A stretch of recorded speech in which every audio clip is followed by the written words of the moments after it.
Modern academia is widely seen as a joke. If you've got kids in college, you know it is. Now we have proof that, in fact, it really is. 3 academics spent 10 months writing bogus articles in fields like gender studies and fat studies and getting them accepted in top journals. One paper rewrote a chapter from Mein Kampf from a feminist perspective. Another discussed rape culture in dog parks and declared one of the best papers in the history of feminist geography. Now the hoax has been exposed. Are the grievance studies experts rethinking their careers? Of course not. Instead, the consensus is that the paper's authors will be the ones whose careers will suffer. Amazing. That was really short. Time now for the Friend Zone. We bring on one of our friends here in the building onto the show. I'm not the only one with a book out this week. Fox and Friends host Steve Doocy and his wife Kathy have a book of their own at the top of the charts on Amazon. It's called The Happy Cookbook, available right now. Steve Doocy joins us.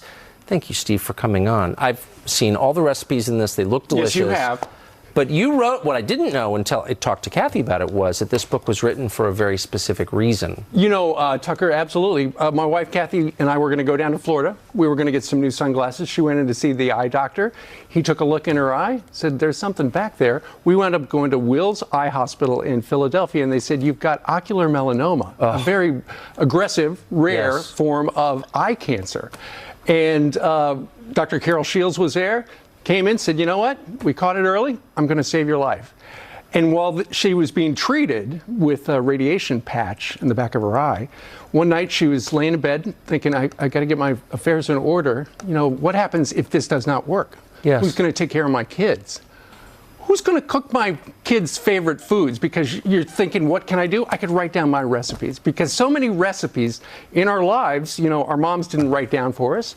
And she wanted to make sure that our children had the foods that they grew up eating in that kitchen when they grew up. And they would always have a taste of home. That is a really heavy story. It is a heavy story. And a beautiful story in a lot of ways. What of all these recipes do you think about when you're hungry? Actually, I had it today because of the book rollout. I had the pot roast that my mom used to make when I was a kid.